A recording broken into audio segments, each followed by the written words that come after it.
Hi Tubies, here's Alexandra and welcome to another video. Today we want to talk a little bit about subassembly on big miniatures, especially Imperial Knights. So here I have one Imperial Knight.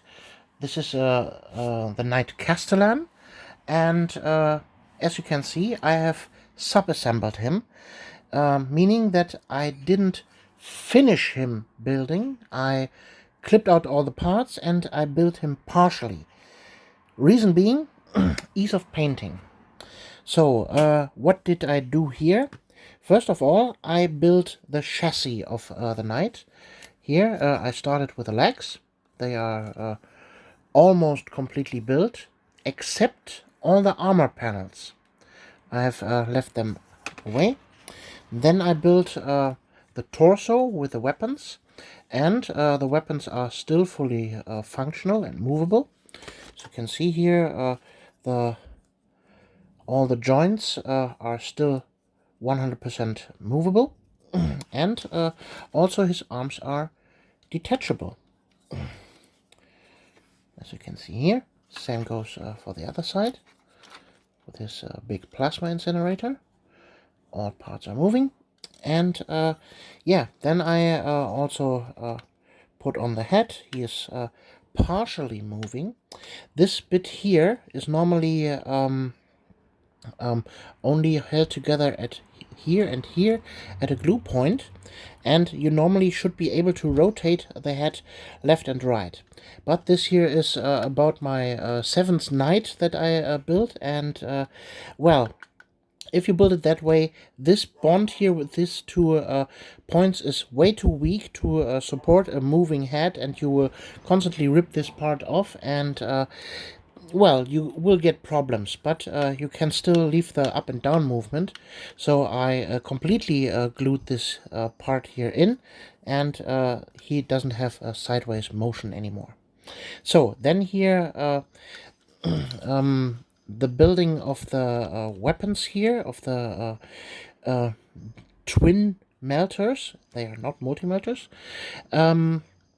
It's a little bit tricky. Normally, if you have the carapace here and build them together, that is how the instruction manual tells you to build them, that they are already stuck in position with the carapace in place. And with the carapace in place, you have very, very big problems, because you can't remove your weapons anymore, because you have to rotate them 90 degrees, and with the shoulder pads in place, it doesn't work anymore. Second of all, you can't separately paint the carapace and the body, because they are two totally different things to paint. So the carapace is normally painted in colors, and the body is painted in a metal color, and so therefore it needs to be separated. But in order to build that correctly, you have here two problems. First of all, here this you see this little pack here. This is connected to this part here, and this part is normally well stuck into this hole here and glued in place. But I didn't glue that in, so I build it here. You have here the connection points on the sides, and I held this in place while the carapace was on, and I didn't glue this thing on first, and after this was completely cured, after a day or so, I placed the carapace back on, and then I glued this thing here on, but did not glue the pack itself. So it is still detachable. So I can still remove the arms and have the ease of painting of the carapace. So don't make a drinking game out of the word carapace. You will definitely go to the hospital. Yeah, and that leaves us with the sub-weapons here for the shoulder mounts. We have here the two turrets that can be placed here on the shoulders with just the pin. And I think I'm planning to cut this peg here away and place a magnet there, and place a magnet here underneath, so that we can just flip, clip it on. Yeah, so much for that. Then the second weapon option are the rockets here.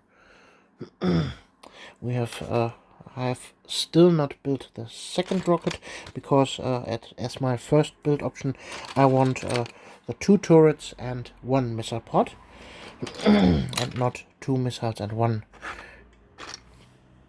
weapon pod. Yeah, and that leaves us then with the armor panels, all 3 to be painted separately. You can basically treat every single panel as a single miniature and paint them separately. And also the weapons, just remove them and paint them one by one. And that way you can simply prime them also in different colors. For example, if I want to make a red Imperial Knight, it would be good to prime the carapace and the armor panels in red. But if I would do that with the entire knight, it would be a hell of a paint job to get all the nooks and crannies to paint them silver if I had them totally built up with all the armor panels on, and it would be a nightmare to paint. So the goal of this video is just to show you that if you build a miniature that big, it is good to have sub-assemblies. Normally for smaller miniatures, I normally go for completely assembled miniatures, and it's easier to paint. And when some places are far out of reach for my paintbrush, they will be black and nobody will see that anyways. So that's the thinking behind normal assembled miniatures and painting them. But for a miniature like that, so big, sub-assembly is definitely required. And well, think a little bit before you put it all together. Think about what parts need to be glued and what parts don't need to be glued. So also here, for example, this pegs here, as you can see, they are the parts for this shoulder pad.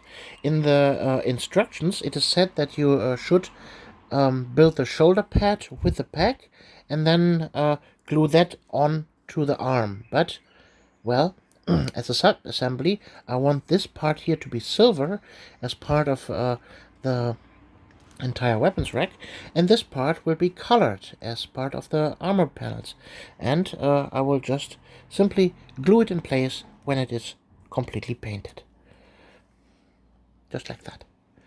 Yeah, also I need to clean all the parts here a little bit more, but that I can do step by step when I paint that. So for priming purposes, I will prime, for example, the carapace in gold, I think, for all the rim, and the coloring is easily done with a big brush. And why don't I prime it in red and then paint the rim? Because I hate painting rim. Just easy like that. So and all the silver parts, they have basically 2 options: prime him in silver and then go over it with a whole bunch of wash to make it darker, or I could spray paint it in black and then dry brush in several silver tones. And I think I will go with the latter option and prime the metal parts in black. And that way I can also have the deepest recesses already black, and I don't have to worry about that.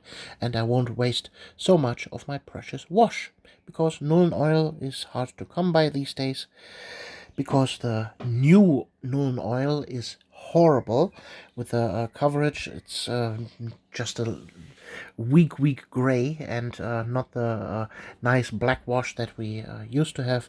You always have to mix in a little bit of the Black Templar contrast paint to make the Nuln Oil of yesteryear. Yeah, so much for the 2 cents of the Subassembly talk, and well, I hope this gives you a little bit insight and the fear for this big miniatures, because let's face it, painting a knight is super easy. Super easy, big panels to paint, no stress whatsoever. Even the big body itself is painted in 5 minutes. Spray primer in black, a little bit of dry brushing, a little bit of bronze here and there, or gold, and ta-da, you're done. This is not a big deal. Yeah, I hope this all helped you, and we see us in the next video. If you want to support my channel, please leave a like or a sub, or you can also give me a super thanks. Yeah, and we see us in the next video. You're Alexandra. Bye!